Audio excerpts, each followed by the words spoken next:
The halls of Dracula's castle have remained empty for over a decade.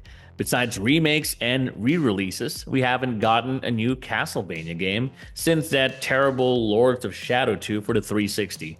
But hey, I love that game. But in that absence, a new hero emerges: indie and B-devs. Though they don't have the budget and manpower as Konami, they have the drive and passion that counts. And from their many releases, I want to share 12 insanely good 2D vampire slaying adventures every Castlevania fan needs to play.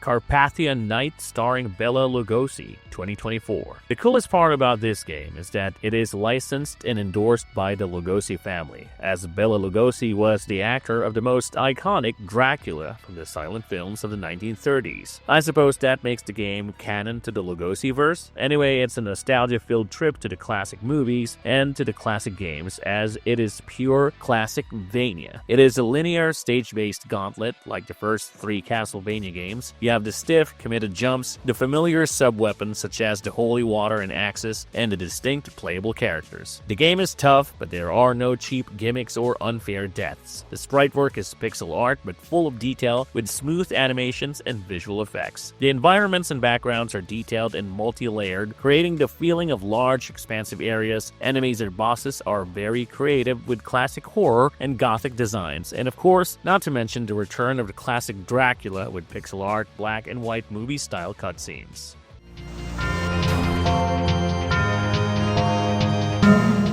Devour, Curse of the Soulless, 2021. Sometimes an indie dev comes out of nowhere and drops a game with more content than a $1 million corporate title. Devour is one such game. Don't let the visuals fool you, as I'm going to be quoting myself. The artist isn't using the simplistic art style to be lazy. They're using the simplistic art style so that they can do more. If you're the type of RPG fan who loves stats, skill trees, and build crafting, Devour is the sort of deep cut you're looking for. Split between warrior, mage, and demon hunter skill trees, there are 30 combat skills you can unlock, each of which has powerful abilities that you can assign that completely changes how you play the game. You can be a heavy tank with powerful swinging attacks, or a high-speed mage casting large AoE spells, to even combining the two, a high-speed mage with a devastating single attack, and many other builds. Combined with the many upgradable stats and hundreds of equipable gear and weapons, there are endless possibilities.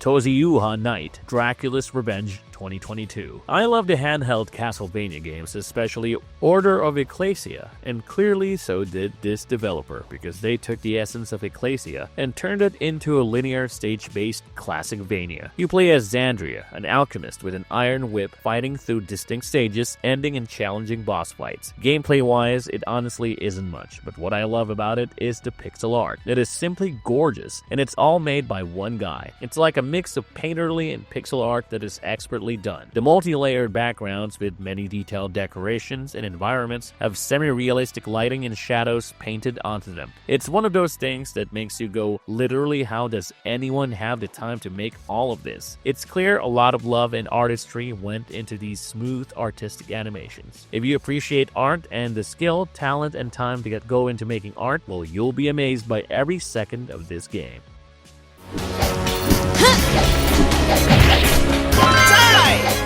Wallachia, Reign of Dracula 2020. When most people think of Castlevania, they think of the slow exploration and the careful professional dispatching of monsters. Wallachia, Reign of Dracula does the complete opposite and makes a high-octane shooter/brawler that also has some Contra DNA in it. You play as Elsin, a bow-wielding protagonist who basically turns the game into a shooter with her rapid-firing arrows. The combat is fast, unlike any other Castlevania-like game, with you dodging enemy projectiles projectiles and attacks while also shooting back. There is also a support system where you can call allies to jump in and clear the screen or buff you. It's a classically punishing game requiring twitch reflexes, mastery of the controls, and quick adaptation to attack patterns. Also, a surprising thing about the game is its voice acting. Both Kira Buckland, the voice of 2B from Nier Automata, and Robert Belgrade, the voice of Lecarde from Symphony of the Night, let these two iconic voices tell you a tale of pulse-pounding monster shooting action.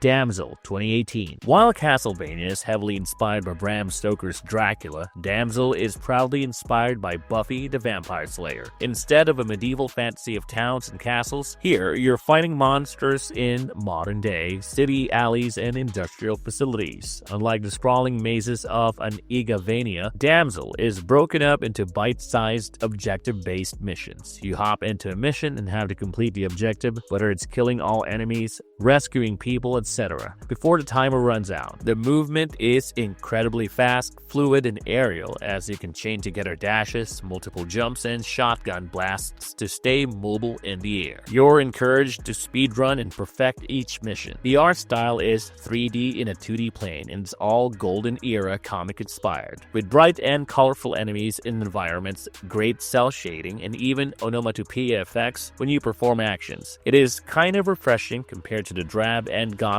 look of most of the other games on this list.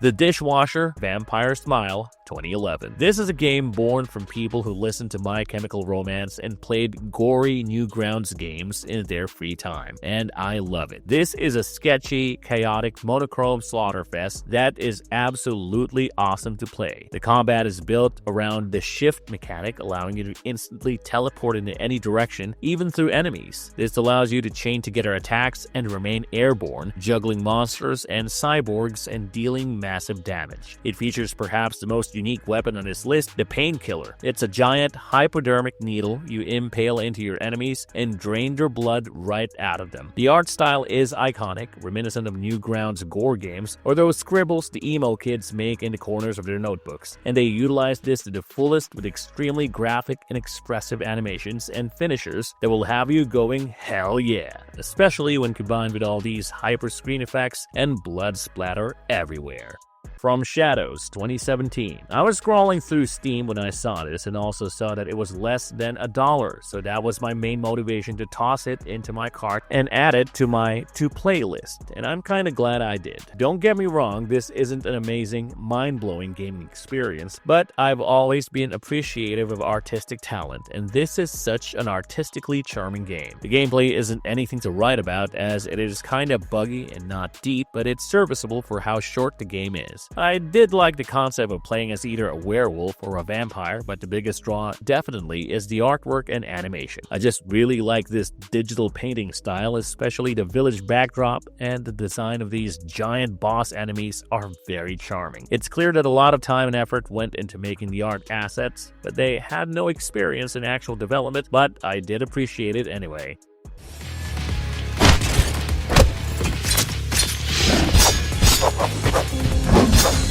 Vampires Eternal Duet 2025. Although it's 3D, it's very much a Classicvania as it's a linear fight through an onslaught of monsters. Vampires Eternal Duet is like a fusion of Devil May Cry with something like Bloodstain, where the main focus is on the combat and styling on your enemies. The standout mechanic is the switch between human and vampire forms. As a human, you fight with a cane that does stunning, bludgeoning damage, but you can regenerate health with it. As a vampire, your cane turns into a blood sight that deals massive damage and moves at lightning speed, but at the cost of your own HP, which will tick down steadily on top of any damage you receive. On top of that, enemies can enter an enraged state, and when they do, if you encounter them at the right time, you can perform an instant execution. So the gameplay has you seriously focusing and managing not just your health, but the enemies as well, so that you can execute attacks and maneuvers perfectly.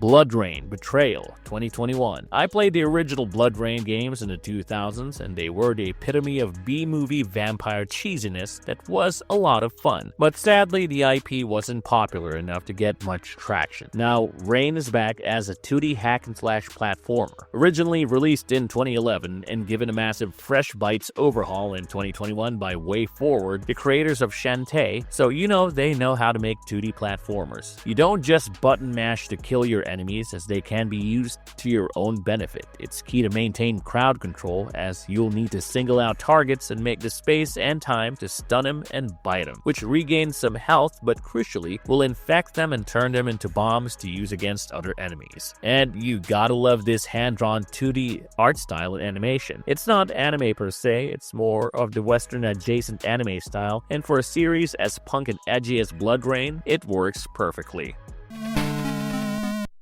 Vampire Master of Darkness 1992. We've been talking about more modern games this whole list, so let me bring it back to an early 90s game I enjoyed. I've featured Vampire Master of Darkness in another video, but I'm doing it again because it does feel like a lost masterpiece. A game that came out for the Sega Master System that I would call genuinely scary. While the Belmonts were whipping vampires in medieval Eastern Europe, this game takes place in a foggy, gaslit Victorian London. You play as Dr. Ferdinand Social, a psychologist investigating the Jack the Ripper murders. The way the game renders the haunting streets of London is very atmospheric, with amazing use of shadows and black dithering to create a spooky setting. The monsters are horrifyingly designed and move with lethal grace, but don't worry, Dr. Social carries a rapier, axe, guns, and bombs, so he is fairly armed to the teeth to even out the playing field. Although it is a challenging game, it is easier than Castlevania in my opinion,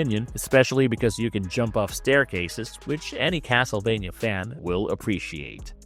Castlevania, the Lecarde Chronicles 2, 2017. I'm going to end this video with a Castlevania fan game. It'll be the most fitting for a list made for Castlevania fans. The Lecarde Chronicles 2 is considered one of the best Castlevania fan games ever made, and it's worth playing, especially because it's free. Now, the originals were lost, so the only way to download the game now is either through the Internet Archive or through GitHub of the Rework project. Set in 1776 France, you play as Ephraim Lecarde, a knight of the church. Instead of one giant castle, the game features a central hub that branches off into different haunted mansions and forests. It's like a halfway point between the linear Classicvanias and the sprawling backtracking Metroidvanias. For a fan, the visuals are custom made and of extremely high quality. It legit looks like it could be an official Konami game. To add to this, Robert Belgrade, the voice of Alucard, actually voices Alucard in this game. How a fan game dev managed to hire him, I don't know, but it was an amazing surprise.